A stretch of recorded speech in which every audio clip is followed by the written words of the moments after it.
Hello, welcome. This is Insight from the studios of ESAT in Washington, D.C. Today on ESAT, we will look back at the U.S. policy in Ethiopia and the broader Horn of Africa. Turmoil in Sudan, power struggle in Somalia, predicted instability in Kenya, U.S. sanctions against Eritrea, and Al-Shabaab on the rise. Is the U.S. policy, particularly the Biden policy, working for the Horn of Africa? To discuss this, we have invited a guest. Her name is Bronwyn Bruton. Bronwyn is a senior fellow at Atlantic Council's Africa Center. Welcome and thank you. Thanks so much for having me again. I really appreciate the opportunity to be here. And as it is December 31st, I would like to say Happy New Year to everyone, especially on our Western side who's watching. Yeah, Happy New Year to you too. So I want to just give you an opportunity to briefly give us a brief summary of the article you wrote with Ann Fitz-Gerald. Certainly. Ann and I were really interested with this article in trying to lay out the narrative of the conflict that has occurred between the Ethiopian government and the Tigray People's Liberation Front over the past year, and to do so in a way that we felt would be more neutral and would be more encompassing of the historical factors that played into this war, including the very old conflict with Eritrea, and of course the TPLF's long history both as a proxy in the U.S. war on terrorism and as the former, effectively, dictatorship that ruled Ethiopia for almost 3 decades. These are all realities that are often blurred or indistinct in Western narratives of the conflict, which have tended to depict the TPLF as the legitimately elected government of a small region in Ethiopia whose population is only approximately 6% of the Ethiopian Republic. We wanted to do this because we felt that there has been a distortion in the way that the conflict has been depicted, that it's had a deleterious effect on policy. American policymakers are often buffeted by the press, and their statements are often more about responding to American perceptions than they are about really dealing with the situation on the ground. And I certainly felt that that's been the case in this Ethiopian conflict. And so our article was an effort to look back historically over the past year and beyond, and then also to make recommendations moving forward based on what we hoped was a more measured and realistic depiction of the conflict. And in sum, what we came down to was that it really is time for the United States to pressure the leaders of the Tigrayan People's Liberation Front to surrender in the interests of peace. And we were not particularly decisive when it came to assessing what the future of the TPLF should be. But I, at least, speaking for myself, feel very strongly that this is an opportunity for the U.S. to assist in ending this conflict.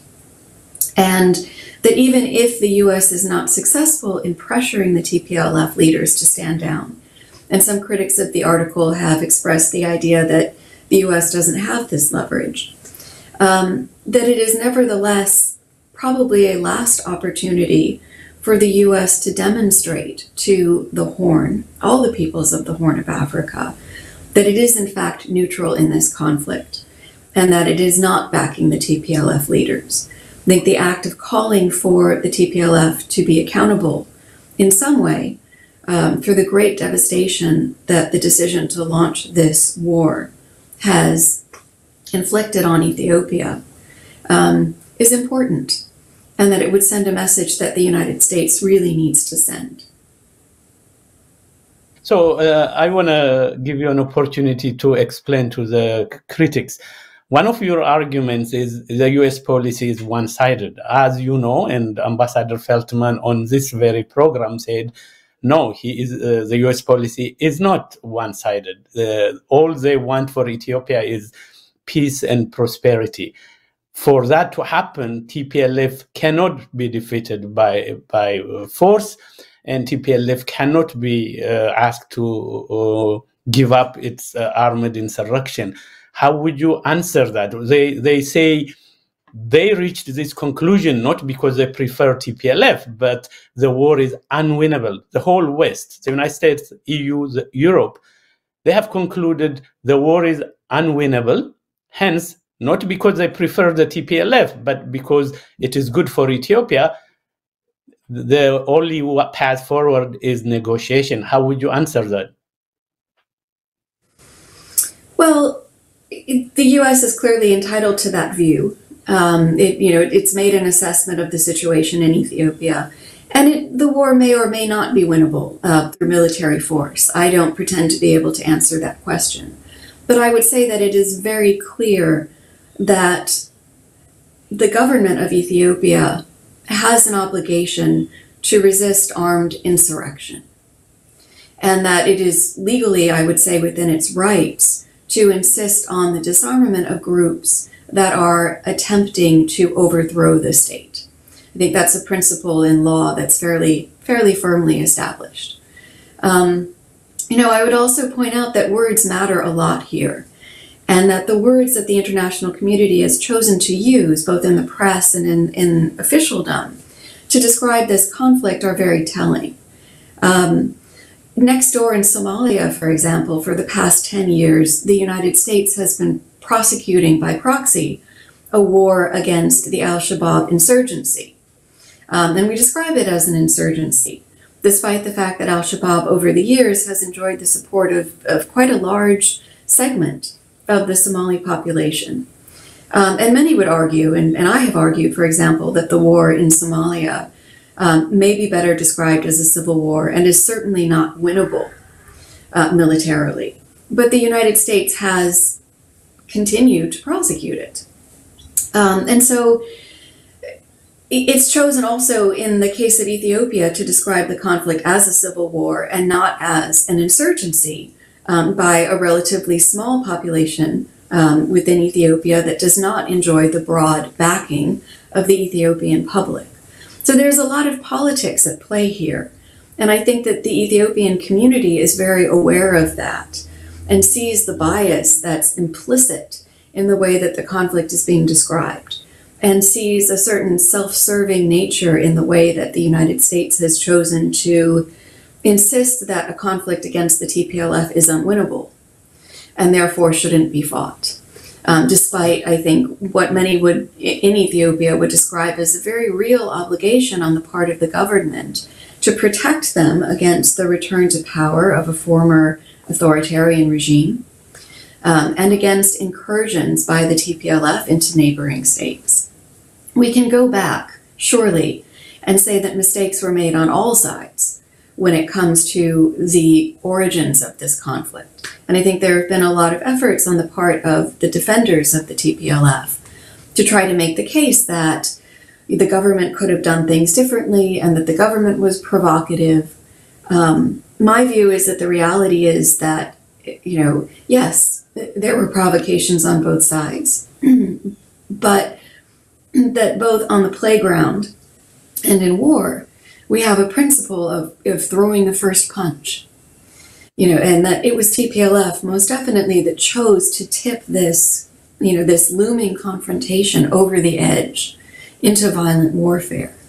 And we can spend all the time in the world going back and forth, playing chicken and egg over who did what to who and who fundamentally started this.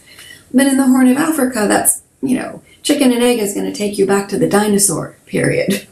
It's really difficult to say who did what to whom when and who's fundamentally responsible for bringing us to the stage that we're at. And in my view, the TPLF threw the first punch. They made war inevitable by attacking the Northern Command. And they will always own that.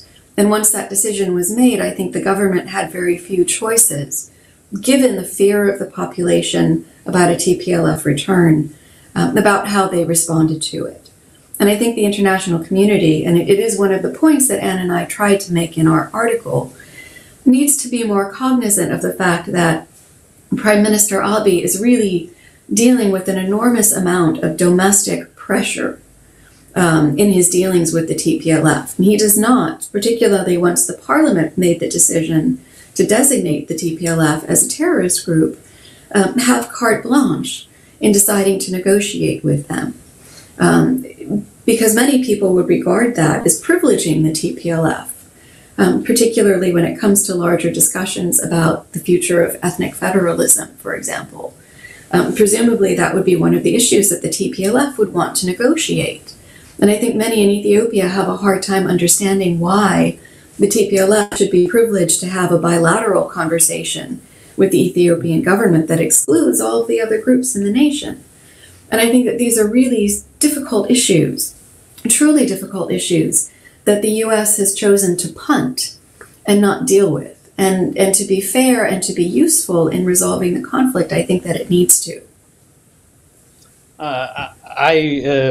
You raised a very, very pertinent and important issue.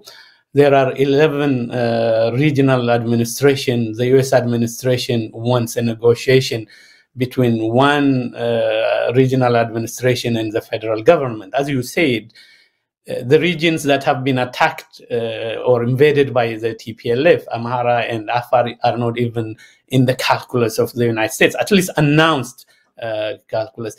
But many Ethiopians, including hundreds of thousands of Ethiopian Americans, are perplexed why the Biden administration, and I think there are some differences between the Trump administration, even though it was not long, and the Biden administration, why the Biden administration chose to only respond to the TPLF and to their narrative, and also the international media.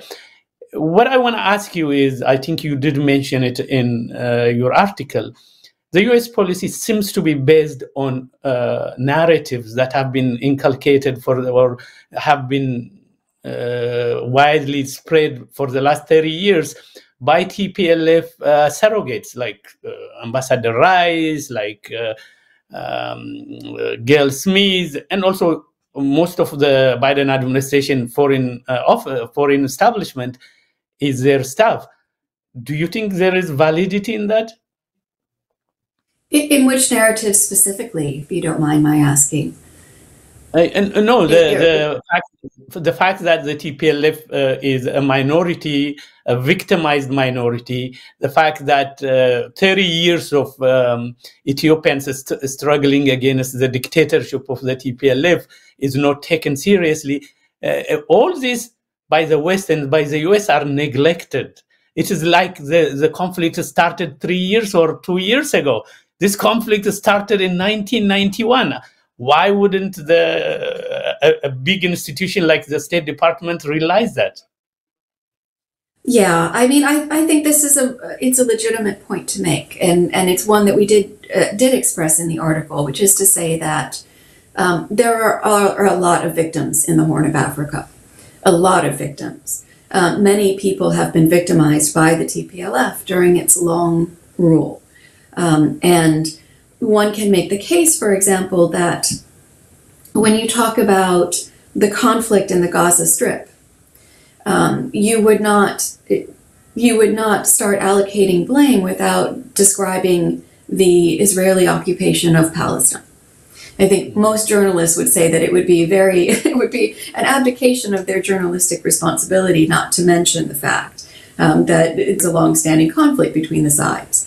But most reports on the conflict in Tigray fail to mention the fact that the TPLF has annexed violently pieces of Eritrean territory, and that the TPLF has imposed an economic blockade and has used its leverage with the international community to obtain sanctions on Eritrea that are not dissimilar, I think, to the kind of tactics that Israel has used on Palestine, and that have spurred a great amount of sympathy in the world for the Palestinian people. The Eritreans are also a minority of a few million people in the Horn of Africa. And they have also been subject to the crushing efforts of the massive Ethiopian state to destroy them. And we need to keep these things in mind, I think, when assessing the evolution of this conflict. And I think mostly the international community, including the press, including the State Department, has not really taken pains to do that. And as a result, you have gotten a very one-sided narrative that does not resonate in any way with the people who are living inside Ethiopia and the people living inside Eritrea, who really feel that their perspectives have been erased, and feel aggrieved because of that. I think we also tried to make the point in the article that there are people in Tigray also who have not had their voices heard because of the tactics that the TPLF has used over the years, the authoritarian tactics used over the years, to stifle any kind of debate, political debate, that is not controlled by the TPLF leaders. And so, the easy thing for Americans to do and for Westerners to do is to say the TPLF is a fragile ethnic minority, which is true. It's not false to say that the TPLF is a small group that is endangered because of its size and because of the anger of the Ethiopian population. But also to understand that it has a history, and that this anger is not based on ethnicity so much as it is based on the historical conduct of the TPLF. And I think that we've really fallen short on that point. If I may interrupt you, one of the most confusing things and used conveniently by the West, particularly media and policymakers, is the idea that the TPLF is the same as the people of Tigray. I want to make sure we understand this very clearly. For Ethiopians, the TPLF is not the people of Tigray. I know there are Western narratives. So if you look at the TPLF as an organization, as an ideology-based organization, ethnic-based organization, is not the same as Tigray. So when we say the war is against the TPLF, it does not mean the war is against people of Tigray. The fact of the matter is there are hundreds of thousands of Tigrayans residing in all over Ethiopia. I will acknowledge some might have been imprisoned because of the toxic environment as it is, but most of them are living peacefully. So when we talk about TPLF is a minority, to me it's a little bit it has no meaning. Tigray is a minority. TPLF has been the dominant force for 30 years in Ethiopia. Hence, it is a minority. It cannot be called a minority. What do you think? I mean, there's a lot there to unpack in what you've said. I will certainly agree that when we use the term genocide, historically, what comes to mind is Rwanda, and of course the Holocaust. And in those cases, you don't think about the victims of genocide controlling massive armies and marching across countries and threatening to ransack capital cities. And that is, of course, a reality in this war in Ethiopia, that the TPLF was militarily a match for the federal government because of its long dictatorship and its ability to construct a war machine in Tigray that certainly concentrated all of the resources of the federal government into the hands of this small ruling leadership of just a handful of men. And that has not been properly communicated, I think, in the descriptions of the conflict. At the same time, the people of Tigray are in a brutally difficult situation because, much like the people of Eritrea, they find themselves under attack. And they have very few choices about their leadership. I have certainly experienced over the years in working in Eritrea that the Eritrean people are passionate supporters of the Eritrean government particularly when the Eritrean government is under attack.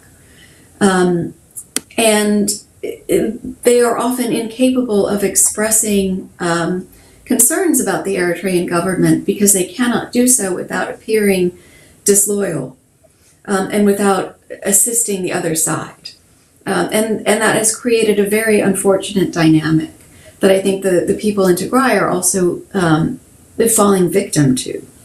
And so when we talk about allegiance, and we talk about the extent to which the Eritrean government or the TPLF represent the Eritrean people or represent the people of Tigray, we have to understand that this is a support that is coming from an authoritarian situation.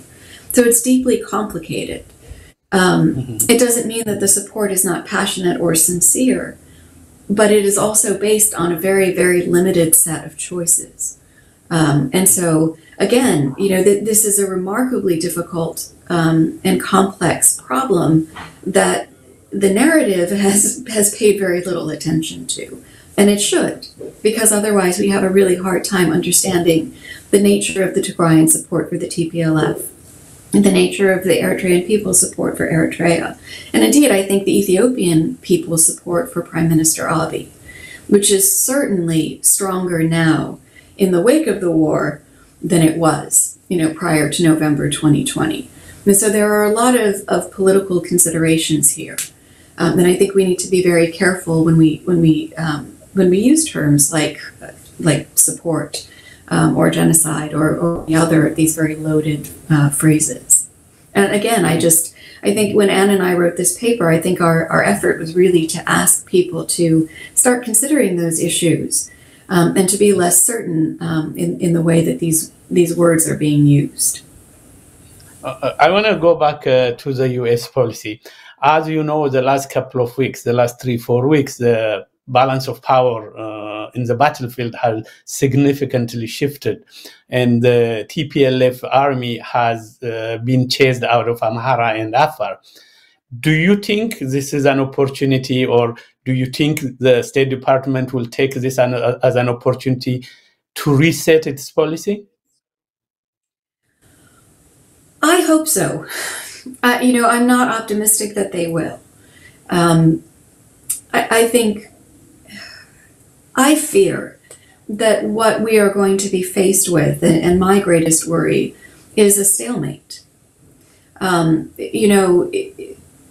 I think the federal government has certainly learned its lesson from the last time that it occupied Tigray, that it entered Tigray. And I know people will be angry at me for saying occupied. It's the Ethiopian government. Tigray is Eritrea. I acknowledge that.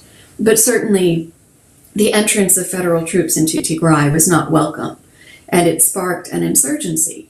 And in consequence, the Ethiopian authorities are very reluctant to enter Tigray again and to risk recreating this insurgent dynamic, which is impossible for them to overcome.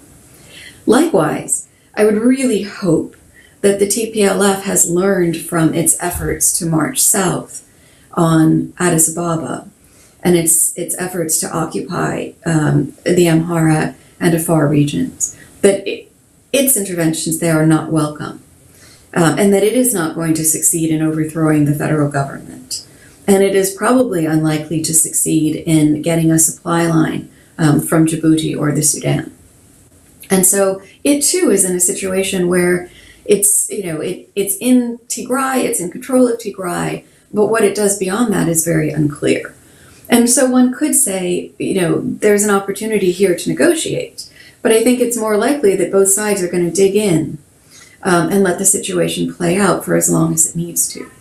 There's going to be pressure on the Ethiopian government to allow more humanitarian relief inside of Tigray, and I hope that they do. But there also needs to be pressure on the TPLF to ask, what is the end game at this point? Do they believe that they have a future in Ethiopia? Do they deserve impunity for the actions that they've taken? And the international community, particularly the United States, I think, given how much political cover they've provided to the TPLF, I think has an obligation to help answer that question as well. Do they back impunity for the TPLF leaders? If they don't, then they need to start saying so. Because otherwise, the assumption of the Ethiopian people is going to be that they believe that these TPLF leaders have a role to play in determining Ethiopia's future. And if they do, then I think they're very much at odds with the broader Ethiopian public in holding that belief. But I want to come back to the U.S. position. The way I look at it from the outside, and having lived in the United States for 40 plus years, the U.S. foreign policy used to be based either on ideals, on principles, democracy, individual liberty, or national interest. Recently, human rights has been added to that. If we look at the U.S. policy under this prism, TPLF, whether it loses or not, is not going to win. Sudan is in turmoil. Somalia, the prime minister and the president are fighting each other. Al-Shabaab is on the rise. If you take all of this, and the United States as a superpower of the world, it has to claims to care for the stability of the Horn of Africa and all of Africa, the stabilizing factor that Ethiopia brings is essential, is paramount. Why wouldn't they factor that and try to adjust their policy to the reality on the ground? TPLF has lost, and Ethiopia is trying to conduct a national dialogue to bring the different political forces. Why does it have to be unless TPLF is part of it, everything is not acceptable to the United States? How does that benefit the national interest of the United States? Well, I think from my perspective, I don't see that it does. Trying to see it from the U.S. perspective is difficult for me. It always has been. I think one point that U.S. officials would make is that they are not responsible for every bad thing that's happened in the Horn of Africa. I certainly think that the U.S. is culpable to some degree for the rise of al-Shabaab, because the U.S. empowered the TPLF and credulously believed TPLF-led claims that the Union of Islamic Courts in 2006 was being run by al-Qaeda. I think those were absurd allegations. Most people are aware of that now. And certainly the U.S. is responsible for providing money, a large degree of military training, probably most of which we don't know about, and finances, and political cover to the TPLF for so many years that I think that they dramatically extended the TPLF's rule. American officials would argue that they did that in the interest of stability. But I think most people could say, well, dictatorship only brings stability for the short term. And it's inevitable that eventually it's going to collapse and leave the country in a state of great disorder.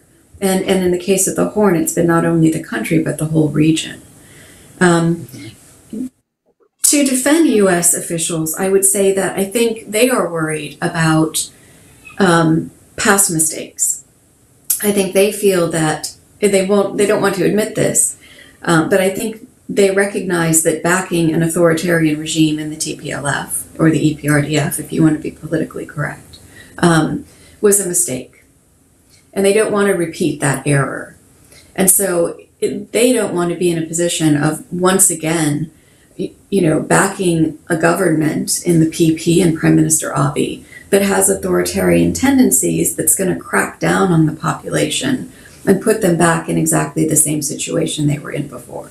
Then I think that's a laudable goal on the part of the U.S. The problem is that at this point, American officials need to recognize that they're an emperor who has no clothes, and that they lack moral credibility, and that they are not respected in the choices that they're making because they have not reckoned publicly with the mistakes of the past. And so people who are hearing them are just thinking they are backing the TPLF because they've backed the TPLF for decades. And U.S. officials have not credibly made the case that what they're doing is different than what they've always done before. And they won't do that because... Yeah. The United States supports Al-Sisi, who certainly is not a democratic thing. The United States supports until recently, the military in Sudan. The US has many times supported dictators. But for me, the most important aspect is the US, as its national security, once has identified Islamic terrorism or Islamic extremism as one, and Al-Shabaab has been one of the groups, and Ethiopia has been the bulwark in that region to support that. Second, I don't know if you read, there are two significant factors. A group that calls itself a Global Society of Tigrayan Scholars has come out and said TPLF cannot negotiate for people of Tigray alone. I should say TPLF alone cannot negotiate for the people of Tigray. Also, yesterday, 3 parties in Tigray, in Mekelle, has given press briefing saying that TPLF cannot alone by itself negotiate on behalf of Tigray. So the military defeat in Ethiopia to the TPLF is changing the political landscape in Tigray itself. So taking this together, I guess what I'm belaboring is there any way that the US can modify its policy so that Tigrayans certainly are represented, but every Tigrayan is not TPLF? Is there a way we can push that, or is there a way you see that can happen? You know, honestly, I doubt it. I'm sorry to say that. I know that this is not something that many Ethiopians are going to want to hear me say. I think the reality in Tigray is that there are few groups that are not connected to the TPLF, and that most so-called opposition political parties and most so-called civil society groups in Tigray are in fact deeply linked to the TPLF and controlled by them, or they wouldn't exist. And this is the same problem that, you know, I've been arguing over and over again in Eritrea. You know, US officials will say, we don't want to negotiate or deal with the Eritrean government. And yet you have to understand that there is only the Eritrean government at this point in Eritrea. And if you want to engage, you have to engage with them, whether you like it or not. I'm very, very cognizant of being a foreigner in this conversation, and I don't want to overstep appropriate boundaries. But I personally really regret the designation of the TPLF as a terrorist organization, because I do think it makes it very hard for Prime Minister Abiy to have a dialogue with Tigray. And I also think that it's very alienating to the Tigrayan people, who may privately have a lot of grievances and unhappiness with the TPLF, but who probably identify with it as a liberation party and may not want to see it labeled as a terrorist group. I do think that this is something that that closes hearts and minds and makes it hard to really have an effective dialogue with Tigray, just because that is the reality of an authoritarian regime. It's very hard to work around it in the short term. You know, I think Kenya has sort of made this suggestion as well. I certainly think that it would be constructive for the Ethiopian Parliament, not Prime Minister Abiy, but the Parliament, to consider how to move forward here. And again, this is one of the reasons that Professor Ann Fitz-Gerald and I suggested in our piece, that removing what may be called the ringleaders of the TPLF from the equation could be very useful and could allow Prime Minister Abiy to engage with what remains of the TPLF without having to discredit it entirely. I mean, I don't personally see the broad TPLF cadres as an issue. I really isolate a lot of the responsibility with the very, very pinnacle of the TPLF leadership. And I think a lot of things could be unlocked if they were out of the equation. I want to interrupt you. And the government has, in different ways, indicated that it will accept that. What I mean by that is there are about 100 people that have been charged with crimes, If those are handed over, other Tigrayans, even those within the resistance, if you want to call them that, or within the insurrection, can participate. The problem is the West, particularly the US and EU, seem to be highly aligned with the TPLF leadership. Creative ways to include Tigrayans, I believe, is within the scope of things. The problem is Abiy or the parliament, if they were to negotiate or remove TPLF from the terrorist list, they will not land in. They will not stay in power for a day. So the political reality is very different. So friends of Ethiopia, including the West, who want stability and prosperity, have to be creative, not to be married to a failed policy. Absolutely. No, I absolutely agree with this. I mean, my perspective on this is that there are opportunities for peacemaking here, but not with the TPLF leadership still in control of the TPLF and in control of Tigray. And I see the whole of Ethiopia effectively being held hostage to the well-being of this very small group of men. And I find it very unfortunate that this is the position that Western governments are taking, particularly because there is all kinds of scope once the TPLF leaders are off the battlefield to negotiate their future. You know, the international community can make a case for lawyers from the West or transparent trials, or even, down the road, the idea of exile for these individuals. Nobody, least of all me, would say that Ethiopia's future should be dictated by what happens to Debretsion or Reda. I believe that in terms of taking them off the field in Tigray, and I believe that in terms of providing them with exile in the future. It's not for me to say that, of course. But I really resent the fact that so much of Ethiopia's future comes down to what is happening to these small group of men. It seems crazy to me. I don't get it. Particularly because the list of their crimes over the years is really long and compelling.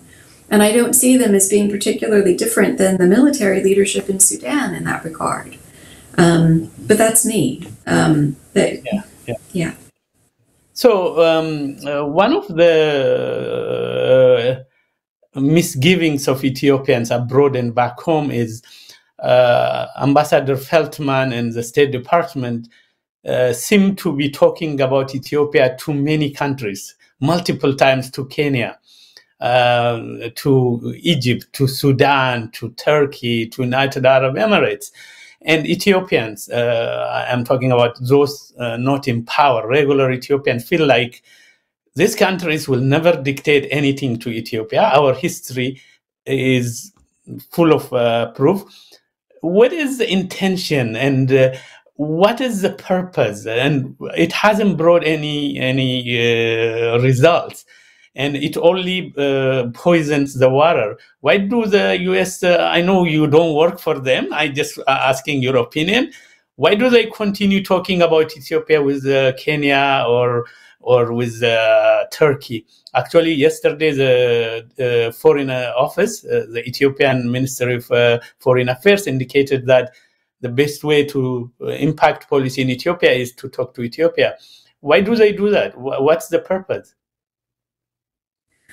Well, let's be honest, it wouldn't be their preferred strategy, but Ethiopia, the prime minister in particular, has often refused to give U.S. officials a meeting. He sometimes declined to meet with the special envoy. He declined to meet with the head of USAID. We need to understand that effectively the U.S. is checkmated in the UN Security Council by the support of India, China, and Russia to Ethiopia.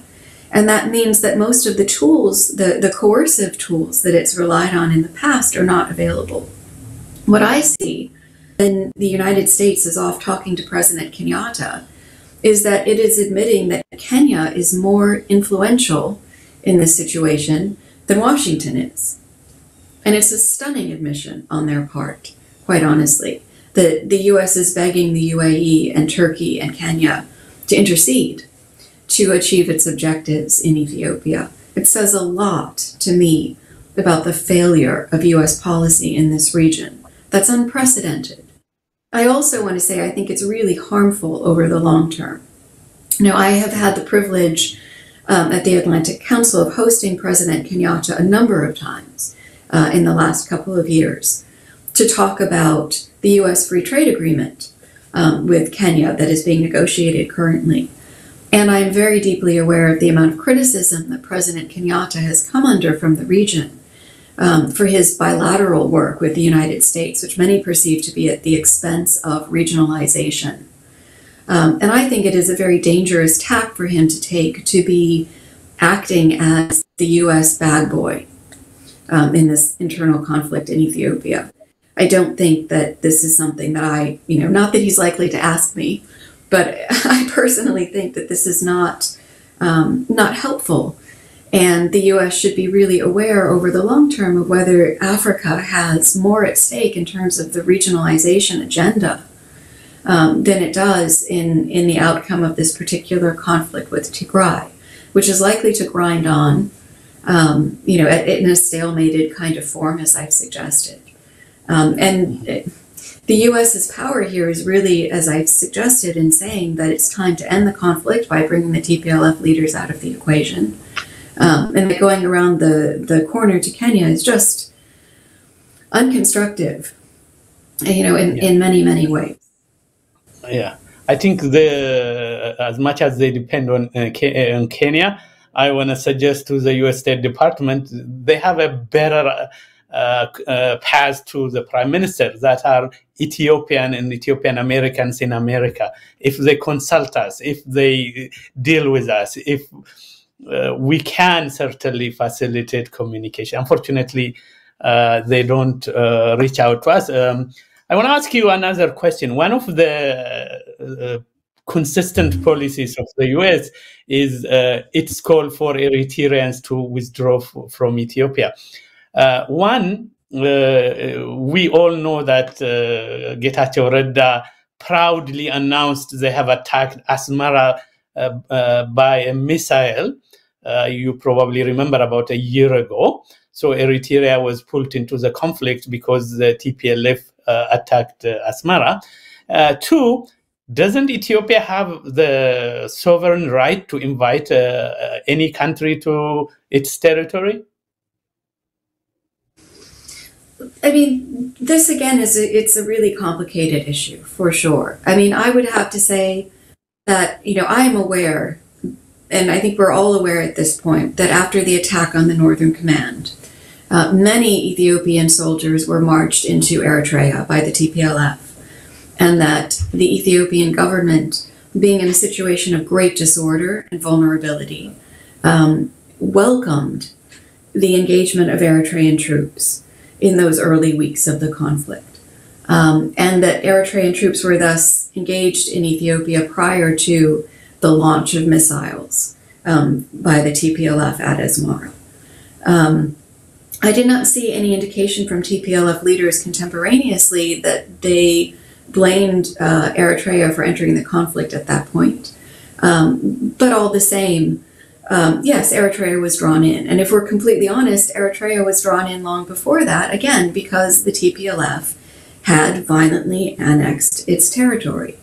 I don't think there are any international scholars who would argue that the annexation of territory is not an act of war. No one is claiming that Vladimir Putin can march his troops into Ukraine without starting something. And the TPLF has done that. And so, to some extent, Ethiopia and Eritrea, or the TPLF and the PFDJ, were at war long before November 2020. And the TPLF had over the years periodically launched assaults on the Eritrean border. And we're all aware of this long and painful history between them. I think it's very problematic, and I think Ann and I glanced over this in the article, but it's certainly true, that the Ethiopian government did not serve its own interests very well by not being transparent about the role that Eritrea was playing in the conflict in Tigray at that point. And I think certainly personally, in the early stages of the conflict, worked very hard to defend Eritrea, to give them the benefit of the doubt, to argue that many, many times in the past, Eritrea had been accused of belligerence that it had not actually conducted. And I was deeply disappointed to find out that Eritrean troops were indeed very actively engaged in the fighting, and to hear over the months very credible reports of atrocities being committed by Eritrean troops. And I believe very, very strongly that Eritrea have acknowledged its activities, and the Ethiopian government should have acknowledged its activities before they did. And I feel very disappointed that while the Ethiopian government has made some efforts to identify perpetrators of these atrocities and hold them accountable, that Eritrea has not done so. And I don't think that it's something that I want to be involved in, defending that failure to take those actions. And I really would hope that my own friends in the Eritrean community, both in the diaspora and in the country, would be working to encourage the Eritrean government to take those steps. Because just as it's wrong for Americans to blame everything that happens in Eritrea on the government, and to ignore the belligerence and the murderousness of the TPLF, and I certainly think the TPLF is murderous, and I certainly think the US has been murderous in its policies in the Horn. But the Eritrean government has also not been without fault. And I think it would be constructive for them and for the Eritrean community to start really talking about that too. There's a knee-jerk resistance to allocating any blame to Eritrea, and I understand where it comes from, but I don't think it's helpful. And I don't want to be part of it. Thank you very much. I want to finish the interview. So I want to give you an opportunity to look forward. 6 months, a year, where do you see the region? As I said earlier, Sudan is in turmoil, and I'm sure you have seen news reports. World Food Program stores were looted. The civilian government has been deposed. Demonstrators have been killed. Al-Shabaab is gaining strength. Somalia is sort of fragile.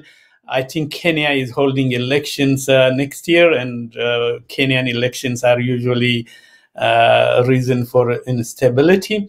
So what do you see? What do you see in the coming year for the Horn of Africa?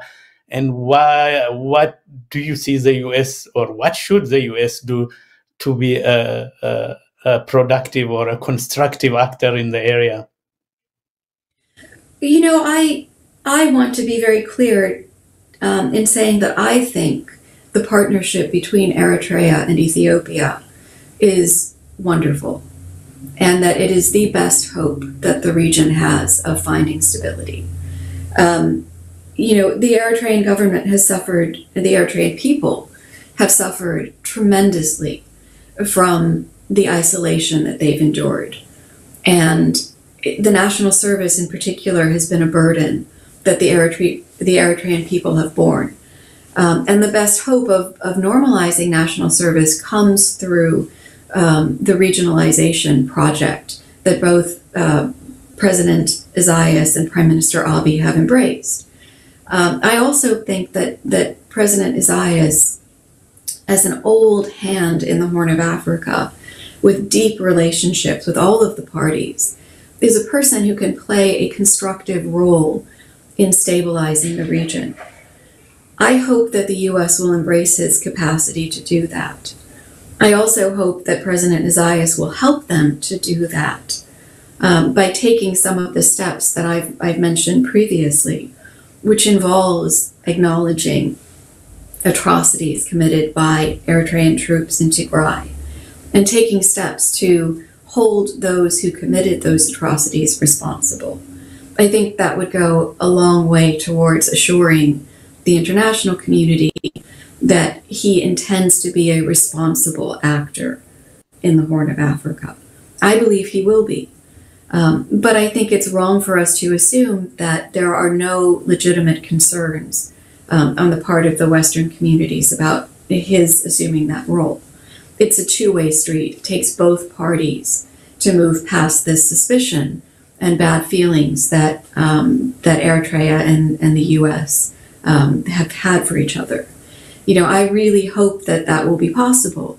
I'm not optimistic, unfortunately, because, you know, I see little willingness on the part of the U.S. to do that. But in perfect honesty, I see less willingness on the part of the Eritrean government to do that. You know, I have spent many years now, since 2015, 6 years, trying to persuade the Eritrean government to make gestures of conciliation. And they have pretty much been unwilling to, you know, and I'm talking everything from, you know, allowing the U.S. to put an ambassador in Asmara, which is a small sort of confidence-building gesture, to even allowing the American embassy there to beef up its security. You know, there are small confidence-building steps that need to take place, and neither side seems willing to make them. And somebody has to move first. And I think that Eritrea has more to gain here than the U.S. does. And I really hope that they'll take a leadership role in repairing the relations, because honestly, the Horn of Africa needs Eritrea now. It really needs Eritrea to play this role for all of the reasons that you've talked about, Hitzal, with the situation in Somalia, the situation in Sudan, the situation in Kenya.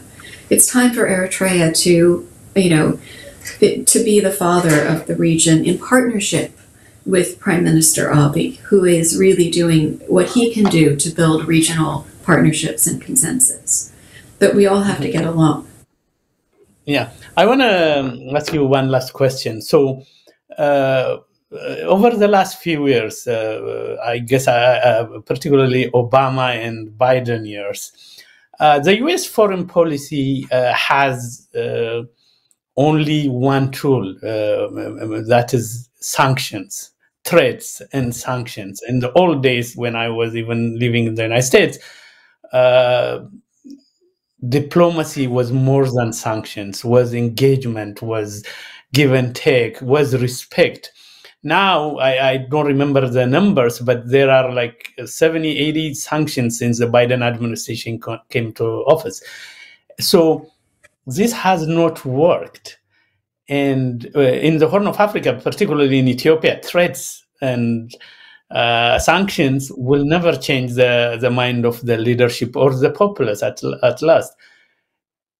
What's your advice to Ethiopians or Eritreans or the residents of Horn of Africa on how to deal with the United States in order to improve the relationship?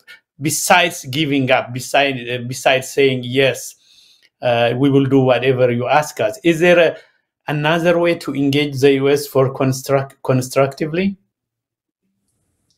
In the case of Ethiopia, I think when the war is over, the U.S. government has every incentive to cooperate with Abiy, because Ethiopia is a massive power in the Horn.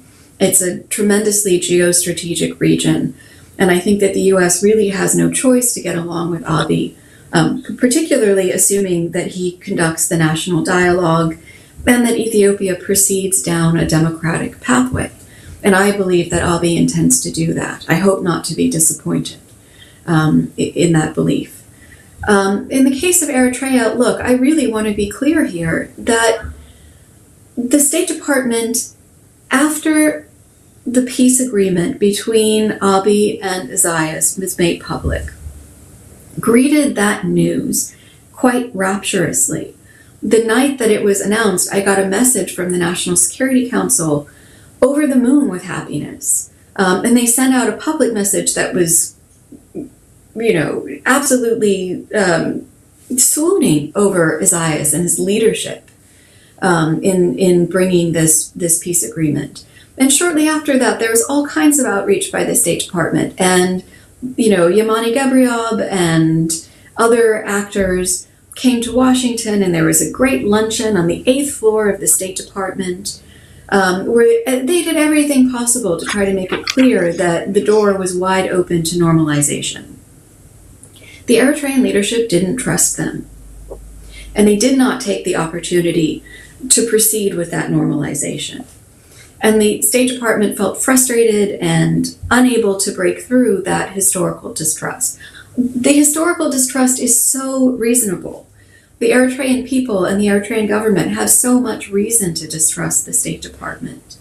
But they also have to take a step in moving beyond that, because it's not fair, in my view, to say that State Department really has not done anything but sanction and punish Eritrea over the last 3 years. I don't agree with that being true. Okay, unless you have some other thing you want to express, I want to conclude our very nice conversation. I thank you for coming. Thank you so much. And again, I just really want to say that I think this program has really done a lot to increase the space for dialogue, and it's been very thoughtful, and it's a great privilege for me to be able to talk so long with you. So thank you. Thank you, and I hope to see you soon. And as I always say, everybody is welcome, and hopefully you can ask your friends to come and express their feelings. And thank you. Have a great day. Happy New Year. Thank you. Happy New Year. Yeah. This has been Insight from ESAT, Washington, D.C. Until next time, bye.